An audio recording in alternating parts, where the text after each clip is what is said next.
2 थाना अध्यक्षों को किया गया निलंबित। एसएसपी आगरा और मथुरा से मांगा गया स्पष्टीकरण।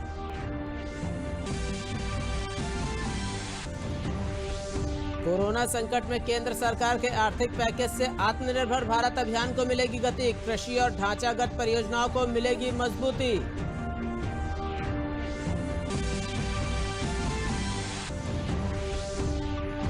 केंद्र सरकार के पैकेज के बाद प्रदेश भर में किसानों ने जाहिर की खुशी। किसानों ने कहा, विपरीत परिस्थितियों में सरकार कृषि और मजदूर को दे रही है प्राथमिकता।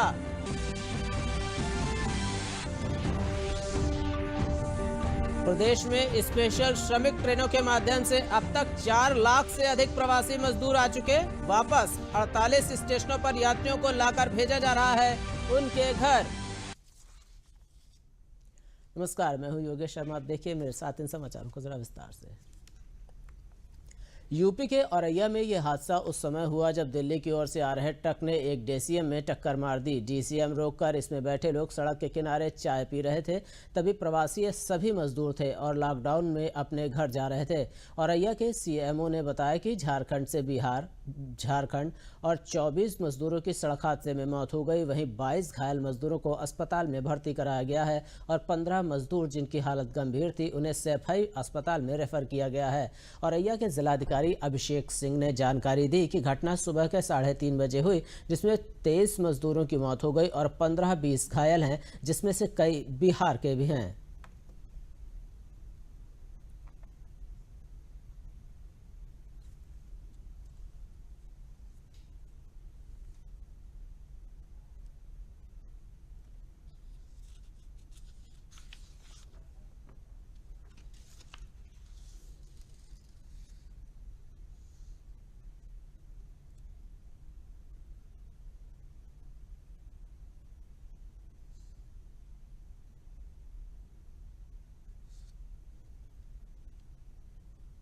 कुछ लोग जो है अपना चाय पी रहे थे, फिर दूसरी गाड़ी ने जो है और एक टाला गाड़ी थी जो है अपना जो है जिसमें ज़्यादा लोग थे जो है अपना जो है और दूसरे में डीसीएम थे।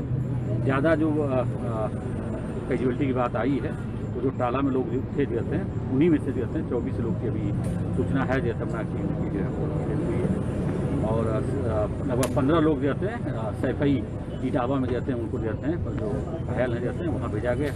21 लोग करीब जाते हैं अपना यहाँ औरैया में जाते हमारे जाते हैं अस्पताल में। दिल्ली से आए थे जी, तो वो ढाबे के पास रुक के चाय पी रहे थे। पीछे से एक ट्रक, बड़ा ट्रक जिसमें कि के पूरे लदे हुए थे, राजस्थान साइड से आया, राजस्थान के नंबर है, उसमें कुछ ऊपर लोग बैठे हुए थे। वो ट्रक पीछे साइड के से टकराया तो शायद ड्राइवर को जबकि अब कुछ चाहिए होगी, साइड में था, ट्रक से साइड में खड़ा हुआ था, हाईवे साइड में था, उसमें भी टकराने से घटना हुई। तो इसमें जो टोटल हुआ है इसमें 23 कैजुअलिटी हुई है। 15 को हमने सैफई रेफर करा जिनके ज्यादा फ्रैक्चर है और माइनर फ्रैक्चर माइनर उसके 20 लोग यहाँ एडमिट है हमारे 20 लोग यहाँ एडमिट है और 15 लोग सैफई रेफर। मुख्यमंत्री ने कहा है कि ऐसी घटनाएं क्षमा योग्य नहीं है। मुख्यमंत्री ने मृतकों के परिवारों को 2 लाख रुपए और घायलों को 50,000 रुपए मुआवजा देने का भी ऐलान किया है।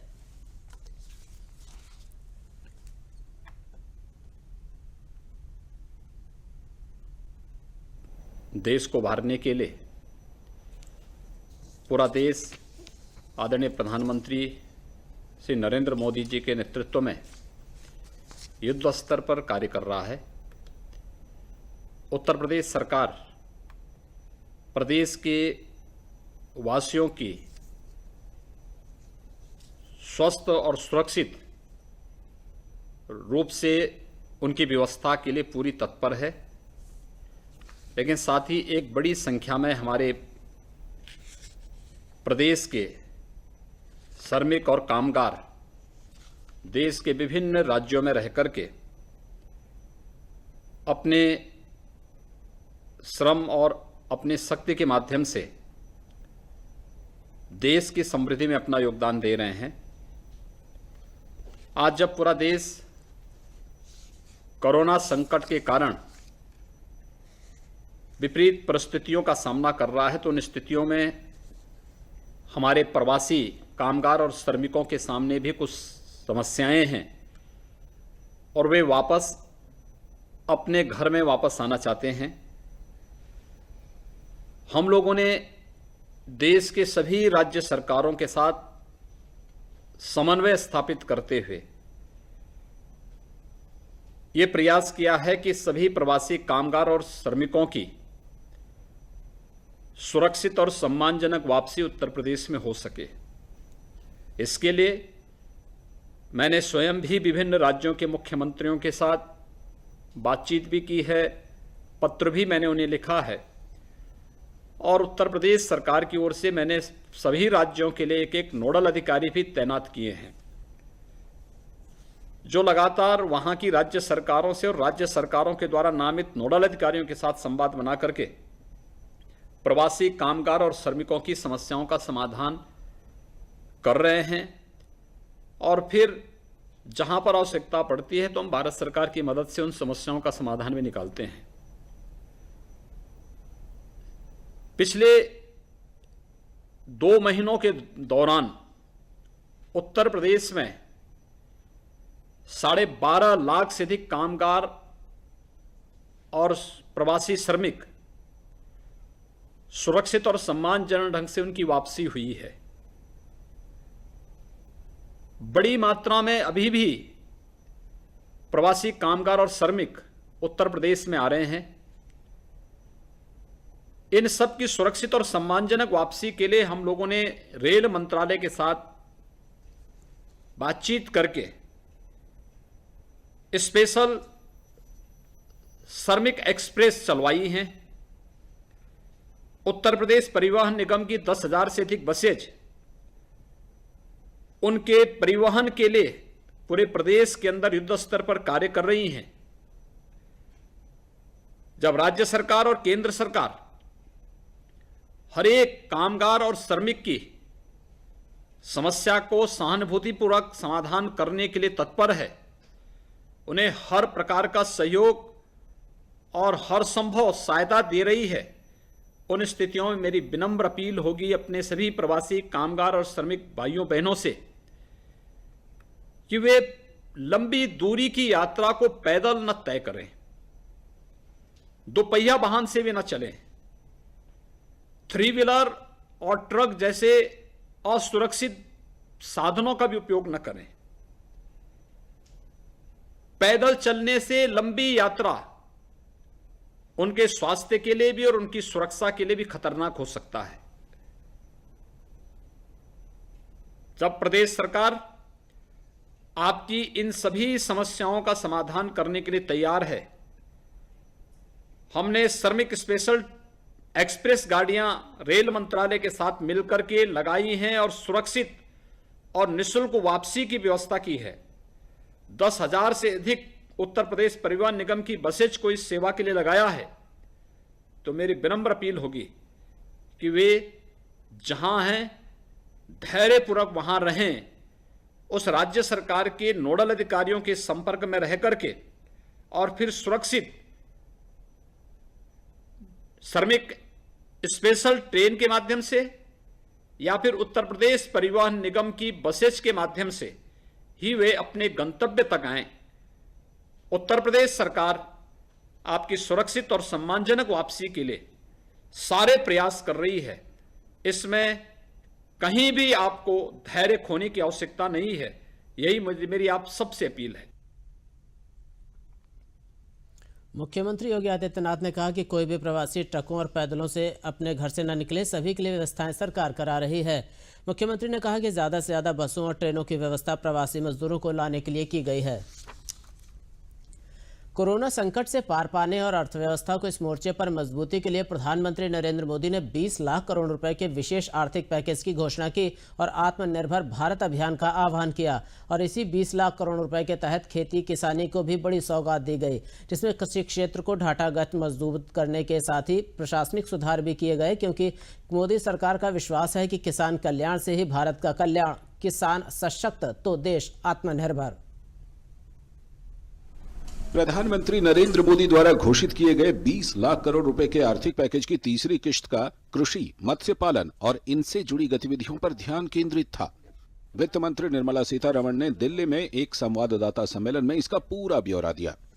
इसे मोटे तौर पर 2 श्रेणियों में विभाजित किया गया। बुनियादी ढांचे को मजबूत करने, क्षमता और बेहतर सुविधाओं के निर्माण के मकसद से 8 फैसलों की घोषणा की गई, जबकि 3 अन्य घोषणा शासन और प्रशासनिक सुधारों से संबंधित हैं। सबसे पहले बात करते हैं प्रशासनिक सुधारों की, जो आने वाले दिनों और महीनों में कृषि क्षेत्र के बुनियादी ढांचों को फिर से जीवित करने की क्षमता रखता है। सरकार अनाज, खाद्य तेल, तिलहन, दाल, प्याज और आलू सहित नष्ट होने वाले खाद्य पदार्थों के लिए 6.5 दशक पुराने आवश्यक वस्तु अधिनियम में संशोधन करेगी। इस संशोधन से इन चीजों का बिना किसी सीमा के भंडारण किया जा सकेगा, लेकिन इस प्रावधान में राष्ट्रीय आपदाओं, अकाल जैसी बहुत ही असाधारण परिस्थितियों के अलावा इन चीजों की कीमतों में बढ़ोतरी होने पर बदलाव किया जा सकेगा। प्रसंस्करण और आपूर्ति प्रक्रिया में शामिल लोगों पर भी अब इन चीजों के लिए कोई सीमा लागू नहीं होगी।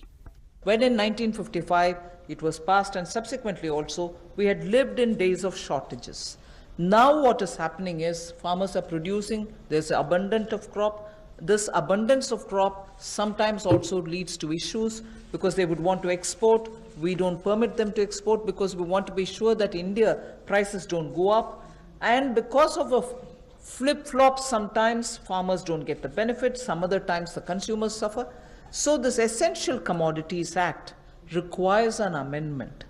एक और बड़ा कदम कृषि बाजार में सुधारों की घोषणा है, जो किसानों को बाजार में विकल्प प्रदान करने के लिए किया जाएगा।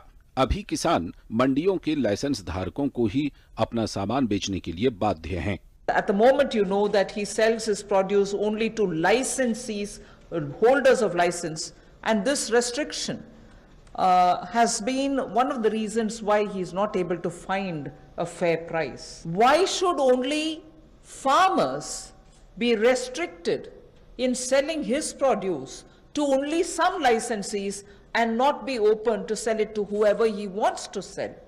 So we want to give farmers the choice so that he'll be able to sell his products at an attractive price, have no barriers in interstate movement, and make sure that he is able to e-trade. इसके अलावा किसानों को processor, aggregator, बड़े retailers और निर्यातकों के साथ निष्पक्ष और पारदर्शी तरीके से जुड़ने में सक्षम बनाने के लिए एक सुविधाजनक कानूनी ढांचा भी बनाया जाएगा। इन प्रशासनिक सुधारों के अलावा सरकार ने कृषि क्षेत्र के लिए आवश्यक मजबूती देने के मकसद से कई फैसलों की भी घोषणा की। इनमें से सबसे महत्वपूर्ण में से एक है किसानों के लिए तत्काल कृषि बुनियादी ढांचे बनाने के मकसद से 1 लाख करोड़ रुपए का agree infrastructure fund banana. Farm gate infrastructure are cold chains, post-harvest management infrastructure, storage centers, yards from where they have to do it. So this fund for 1 lakh crore is being created. Here private entrepreneurs, agricultural entrepreneurs, startups, all of whom are now looking at facilitating by procuring from the farmers and reaching out with value addition to the global markets, don't have the infrastructure. So this fund for 1 lakh crore will immediately address that issue, and that fund will be created at the earliest.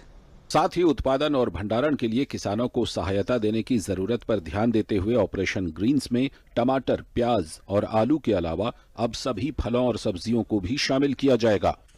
From top to total is what I want to refer to. This also is an existing scheme which gets additional 500 crores. Many of the supply chains have been disrupted for the farmers, particularly during the lockdown. Operation Greens is a scheme which is running at the moment to take care of tomatoes, onions and potatoes which are being cultivated, which come to feed the cities, and they've had very serious implication because they are perishable and they had to have distress sales. So farm level support needs to be given, otherwise such distress cannot be prevented. So the scheme features are such that they get 50% subsidy on transportation, they get also 50% subsidy for storage. This is a pilot which we extend for the next 6 months. It will be expanded and also be extended. वित्त मंत्री ने 15,000 करोड़ रुपए के पशुपालन बुनियादी ढांचा विकास कोष सहित कई अन्य उपायों की भी घोषणा की, जो डेयरी प्रसंस्करण में निवेश को बढ़ावा देने के लिए स्थापित किए जाएंगे।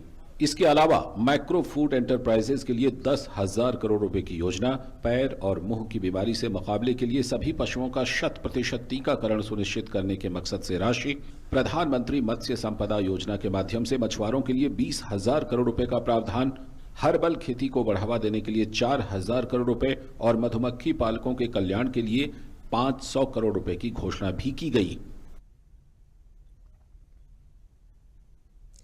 प्रधानमंत्री नरेंद्र मोदी ने वित्त मंत्री निर्मला सीतारमण की ओर से कृषि क्षेत्र में दिए गए राहत पैकेज की सराहना की है। उन्होंने ट्वीट करके कहा कि इससे ग्रामीण अर्थव्यवस्था से हमारे मेहनती किसानों, मछुआरों, पशुपालन और डेयरी क्षेत्रों में मदद मिलेगी। प्रधानमंत्री ने कृषि में सुधार की पहल का विशेष रूप से स्वागत किया। मुख्यमंत्री योगी आदित्यनाथ ने कहा है कि कोई भी प्रवासी मजदूर ट्रकों और पैदल से न निकलें, सभी के लिए व्यवस्थाएं सरकार करा रही है। उन्होंने कहा कि हर राज्य में नोडल अधिकारी नियुक्त किए गए हैं, लोग इन्हीं के माध्यम से संपर्क करके अपनी वापसी करें। ट्रेनों और बसों को प्रवासी मजदूरों को लाने के लिए प्रबंधन में लाया जा रहा है। मुख्यमंत्री ने कहा कि ज़्यादा से ज़्यादा बसों और ट्रेनों की व्यवस्था प्रवासी मजदूरों को लाने के लिए की गई है।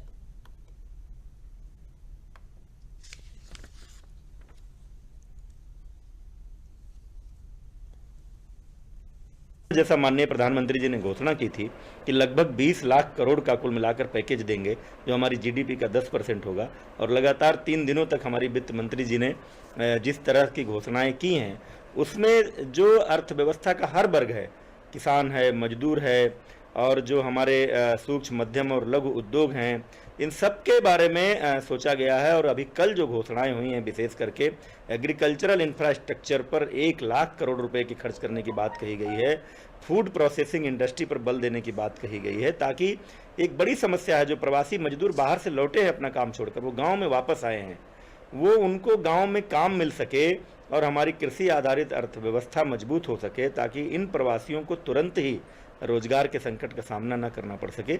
उत्तर प्रदेश चूँकि कृषि प्रधान प्रदेश है, आज भी कृषि क्षेत्र में यहाँ बड़ी संभावनाएं हैं। तो कोल्ड चेन को लेकर के, और उत्तर प्रदेश के आम को क्लस्टर में घोषित किया गया है, जैसे जम्मू कश्मीर के केसर को, फूड प्रोसेसिंग को लेकर के, ऐसी तमाम चीज़ों को लेकर के जो घोषणाएं हुई हैं, उससे उत्तर प्रदेश को, उत्तर प्रदेश के किसानों को बहुत बड़ा फायदा होने वाला है।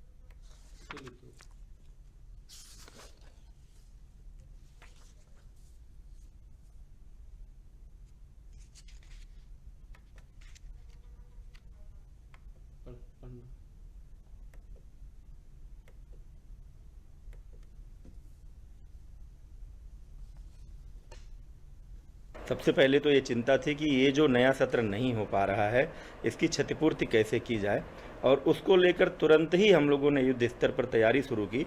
और चूँकि बहुत सारे मामलों में हम ऑनलाइन प्लेटफार्म का इस्तेमाल कर रहे थे, हम अपने टीचर्स का, अपने स्टूडेंट्स का डेटा लेने की कोशिश कर रहे थे मानव संपदा पोर्टल पर। हम पहले ही अपने टीचर्स को विभिन्न विषयों को अच्छे तरीके से कैसे पढ़ाएं, उसके लिए दीक्षा पोर्टल पर बहुत सारे वीडियोज हमारे अपलोड थे, तो इससे हमको थोड़ी मदद मिली। और लॉकडाउन के तुरंत बाद ही हम लोगों ने ऑनलाइन क्लासेज के लिए प्रयास शुरू कर दिए। बेसिक शिक्षा मंत्री ने बताया कि बच्चों को डिजिटल लर्निंग के लिए स्मार्ट टीवी का प्रस्ताव लाया गया है, जिसके तहत प्रत्येक विद्यालय में कम से कम एक क्लास में डिजिटल अवधारणा की व्यवस्था प्रस्तावित है। इसके अलावा आकाशवाणी और दूरदर्शन के माध्यम से भी प्रतिदिन 1.5 घंटे की क्लास संचालित की जा रही है, जो कि बच्चों को काफी मददगार साबित हो रही है। देखिए, हमने जो शुरुआत की उसमें कई तरह के ऐप का इस्तेमाल किया। गूगल बोलो ऐप का इस्तेमाल किया हिंदी और इंग्लिश की पढ़ाई के लिए, मैथ मस्ती, चिंपल, टिकटॉक लर्न, टॉप पेरेंट, दीक्षा पोर्टल, इन सब चीज़ों का इस्तेमाल करके, और एक बड़ी संख्या में व्हाट्सएप ग्रुप का हमने इस्तेमाल किया। जहाँ इंटरनेट की अवेलेबिलिटी नहीं है, जहाँ कनेक्शन नहीं है, नेटवर्क नहीं है, वहाँ क्या होगा, तो उसके लिए हमने तुरंत एक वैकल्पिक व्यवस्था की। आकाशवाणी के हमने जो आकाशवाणी का इस्तेमाल किया, हमने दूरदर्शन उत्तर प्रदेश से टाइम स्लॉट लिया, और उसके माध्यम से घर घर में ऑनलाइन क्लासेज की पहुंच हम लोगों ने वहां भी बना ली, जहां इंटरनेट का एक्सेस नहीं था। कोविड-19 के चलते प्रधानमंत्री द्वारा देश के लिए 20 लाख करोड़ के पैकेज का मेरठ के खेल उद्योग से जुड़े व्यापारियों ने स्वागत किया है। उनका कहना है यह राहत पैकेज मेरठ के खेल उद्योग को नई संजीवनी देगा, जिससे कोरोना महामारी से हुए नुकसान से वे बाहर आ सकेंगे। एबी इंडिया स्पोर्ट्स मेरठ के चेयरमैन भानुदास का कहना है कि 20 लाख करोड़ के आर्थिक पैकेज से खेल उद्योग में आ रही रुकावटें दूर होंगी। एमएसई के लिए प्रधानमंत्री नरेंद्र मोदी द्वारा राहत पैकेज के लिए उन्होंने प्रधानमंत्री को धन्यवाद दिया और कहा कि कोविड-19 के चलते मेरठ के खेल व्यापारी एकजुटता के साथ कार्य कर रहे हैं, जिससे इस उद्योग को राहत मिलेगी।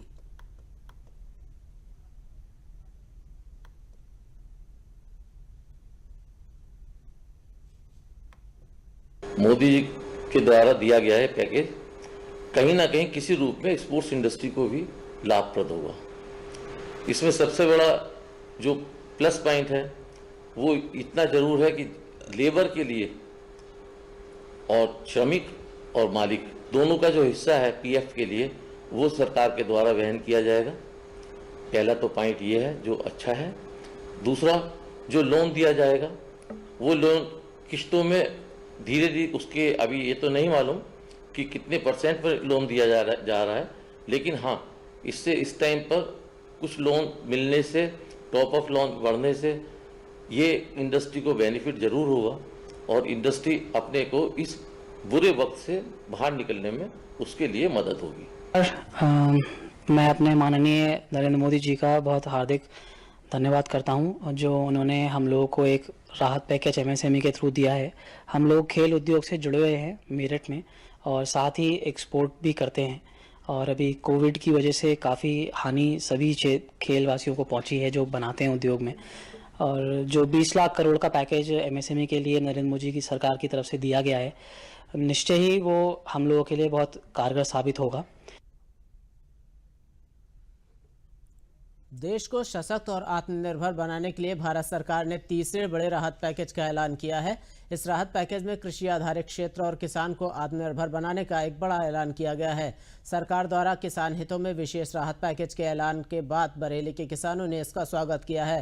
प्रदेश में मैंगो क्लस्टर, पशुओं का टीकाकरण की योजना से पशुओं की बीमारी से निजात दिलाने, मत्स्य पालन, डेयरी उद्योग पालन और मधुमक्खी पालन के जरिए उद्योग और रोजगार आय को बढ़ाने के लिए कदम का स्वागत किया है। बरेली के किसानों का मानना है कि सरकार ने इस पैकेज के जरिए किसानों को आत्मनिर्भर बनाने में एक सराहनीय कदम उठाया है।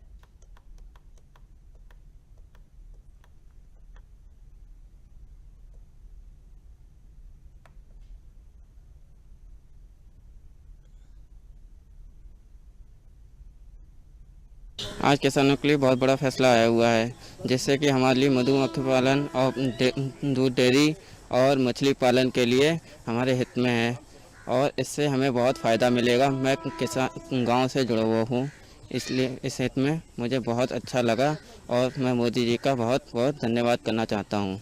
नहीं, किसानों के लिए तो बहुत ज़्यादा फायदेमंद है। सरकार ने जो ये एक्शन लिया है, इसको देखते हुए 1 लाख करोड़ शायद ये रकम दी गई है। इसमें जो युवा लोग हैं अपने गांव क्षेत्र में हैं या शहरी क्षेत्र से जुड़े हुए जो क्षेत्र हैं उनमें हैं, जो डेयरी उद्योग है, कृषि कर सकते हैं अपना, और बीज भंडारण या अनाज भंडारण, इन सब चीज़ों के लिए जो सरकार ने राशि प्रदान की है या उसको लोन के रूप में या किसी तरीके से जो गरीब किसानों तक पहुंचेगी, उसका जरूर कहीं ना कहीं फ़ायदा जरूर मिलेगा। ये मोदी जी ने जो कर रहे हैं किसानों के लिए बहुत बड़ा पैकेज उन्होंने दिया है और ये किसानों के लिए बहुत क्रांतिकारी कदम है, बहुत राहत देने वाली चीज़ है, क्योंकि इतने सालों में किसानों के बारे में इतनी गंभीरता से किसी ने नहीं सोचा। मोदी जी इस बात की चिंता कर रहे हैं और उन्होंने बहुत सारी चीज़ों के लिए किसान के हित के लिए बहुत सारे पैकेज दिए हैं। तो उसमें बागवानी भी आती है, मधुमक्खी पालन भी आता है और हर्बल खेती है। ऐसी बहुत सारी चीज़ें हैं जिससे किसान का उत्थान होगा, उसकी आमदनी बढ़ेगी, उसका रोजगार बढ़ेगा। ये सर किसानों के लिए तो बहुत ही फायदेमंद है। इससे जो किसान हैं और जो उनके क्षेत्रीय उद्योग है, पशुपालन है और मजदूरी उद्योग है, उनके लिए बहुत ही बेनिफिट है। वित्त मंत्री की घोषणा के बाद किसानों की उत्तर प्रदेश के भदोही जिले की प्रक्रिया, देखिए इस प्रतिक्रिया पर रिपोर्ट। प्रधानमंत्री नरेंद्र मोदी जी द्वारा जो है लोकल उत्पाद को बढ़ावा देने का काम वैश्विक महामारी के बीच किया गया है, जिस पर केंद्रीय वित्त मंत्री सीतारमण जी ने अन्नदाताओं को ध्यान में रखकर आज बड़ी घोषणा की है। खास करके उन्होंने जो है भंडारण के लिए जो 1 लाख करोड़ रुपए देने की बात कही है, उससे देश के अन्नदाताओं को संजीवनी मिलेगी। प्रधानमंत्री ने, वित्त मंत्री ने भी जो घोषणा की है 20,000 करोड़ रुपए, जिसे पशुपालन के लिए बहुत अच्छा इन्होंने फैसिलिटी दिए हैं, बहुत अच्छा सुविधा दिए हैं। जो कि जितने पशुपालन इधर उधर व्यस्त हो रहे थे, मतलब बीमार रहते थे, सही ढंग से देखभाल नहीं हो पा रहे थे, अब बड़े अच्छे से देखभाल होंगे और बहुत अच्छे से इसका जो है ध्यान दिया जाएगा। लॉकडाउन के चलते पटरी से उतरी अर्थव्यवस्था को सुचारू रूप से गति देने के लिए प्रधानमंत्री ने आत्मनिर्भर भारत बनाने के लिए 20 लाख करोड़ के पैकेज की घोषणा की थी। वित्त मंत्री निर्मला सीतारमण ने ऐलान करते हुए किसानों के उत्पादों को वैश्विक ब्रांड बनाने हेतु 1 लाख करोड़ रुपए से कृषि क्षेत्र, पशुपालन, मत्स्य पालन, मधुमक्खी पालन और कृषि उत्पाद, सब्जी व फल भंडारण करने के साथ सप्लाई चेन को मजबूत करने के क्रम में 11 बिंदुओं पर राहत पैकेज की घोषणा की थी, जिसका अति पिछड़े बुंदेलखंड क्षेत्र के चित्रकूट जनपद के किसानों, व्यापारियों सहित अन्य लोगों ने जमकर सराहना करते हुए कहा कि महामारी के बाद निश्चित ही इस राहत पैकेज से किसानों की आमदनी को बढ़ावा मिलेगा, साथ ही छोटे छोटे कृषि उद्योगों को भी बढ़ावा मिलेगा। गांव के जो छोटे छोटे उद्योग थे, मछली पालन, बकरी पालन, मुर्गी पालन, या गांव में आने जो छोटे छोटे उद्योग हुआ करते थे, छोटे छोटे रोजगार होते थे, उसको बढ़ाने की दिशा में वित्त मंत्री जी ने बहुत ही सकारात्मक पहल की है और बजट में जो प्रावधान किए गए हैं निश्चित रूप से उससे भारत देश का बहुत बड़ा तबका लाभान्वित होगा। किसानों की आय को दुगना करने के लिए इस पैकेज में या इस राहत पैकेज में जितना है, आज तक कभी भी किसानों की तरफ किसी ने ध्यान नहीं दिया और निश्चित तौर से किसानों की आय दुगनी होगी। आज जो सरकार द्वारा ये कदम उठाया गया है उससे निश्चित तौर पे हमारे किसानों के लिए एक बड़ा बाजार खुलेगा। ई मार्केटिंग के साथ 500 करोड़ रुपए मधुमक्खी पालन को दिए गए हैं। हमारा जो ये क्षेत्र है वो जंगली क्षेत्र है। मधुमक्खी पालन, मत्स्य पालन और डेयरी उत्पादों को जिस प्रकार से जोड़ के एक बड़ी योजना के तहत इन सब चीज़ों को मिला के जो ये सरकार ने काम किया है, तो उससे निश्चित तौर पे बुंदेलखंड के विकास में किसान एक नई ऊर्जा के साथ काम करेंगे। वित्त मंत्रालय द्वारा तीसरी किस्त का राहत पैकेज का जो ऐलान किया गया है, तो इस विषय में किसानों के हर क्षेत्र को ध्यान में रखते हुए किया गया। जैसा किसानों के लिए, रबी फसल के लिए, मत्स्य पालन के लिए, दूध डेयरी वालों के लिए, मधुमक्खियों के पालन के लिए, सभी में उन्होंने आत्मनिर्भर और स्वावलंबन बनाने की दिशा में सराहनीय कदम उठाया। कानपुर नगर स्थित IIT द्वारा कोविड-19 संकट से निपटने के लिए टेक्नो एडवांस्ड डिस्टेंस टनल विकसित की गई है। भारतीय प्रौद्योगिकी संस्थान कानपुर और भारतीय कृत्रिम अंग निर्माण निगम एल्मिको कानपुर द्वारा संयुक्त रूप से वैश्विक महामारी कोविड-19 वायरस से संक्रमण से बचने के लिए सार्वजनिक स्थानों को कीटाणु रहित बनाने के लिए टेक्नो एडवांस्ड डिसइंफेक्टेड टनल विकसित किया गया है। मानव संसाधन विकास मंत्रालय और सामाजिक न्याय और अधिकारिता मंत्रालय के दायरे में उद्योग आधुनिक सहयोग के तहत ये विकसित की गई है।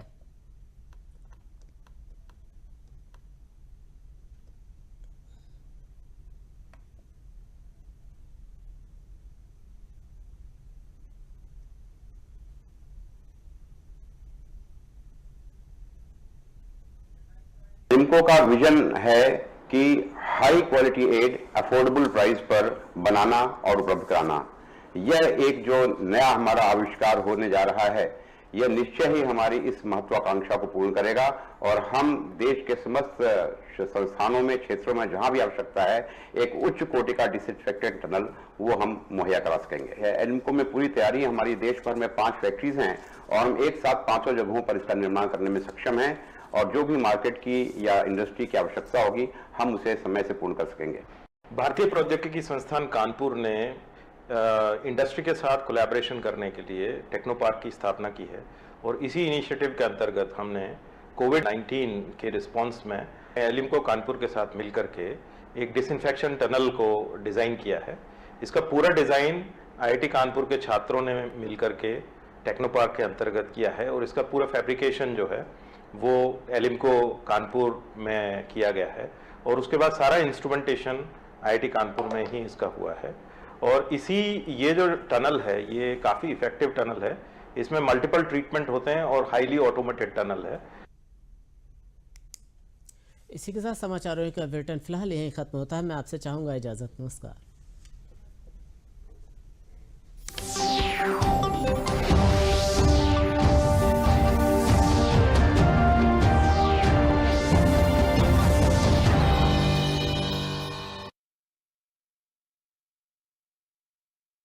ये विशाल है ना, इसका सब प्रॉपर चलता है। कल उसके बैंक अकाउंट में 15,000 रुपए का फ्रॉड हुआ है, पता है? इसको तो कोई टेंशन ही नहीं होती है, देखना। टेंशन क्यों? मेरी कोई गलती नहीं थी। फिर भी फ्रॉड होने पर मैंने तुरंत बैंक को इन्फॉर्म कर दिया। RBI कहता है अगर आपके अकाउंट से किसी ने धोखे से पैसे निकाले हैं तो बैंक को जल्द से जल्द इन्फॉर्म कीजिए। 3 दिन के अंदर इन्फॉर्म किया तो कोई नुकसान नहीं होगा। जितना लेट करोगे उतना ज्यादा नुकसान। और सुन, सब चलता नहीं है, प्रॉपर चलाना पड़ता है। RBI कहता है जानकार बनिए, सतर्क रहिए। Come on boys, let's go practice. अरे रुक यार, मेरे बैंक अकाउंट में गलत एंट्री का प्रॉब्लम हो गया है। अरे तो बैंक को कंप्लेन करना। बैंक को लिखे 1 महीना हो गया है, बट वो गूगली पे गूगली डाले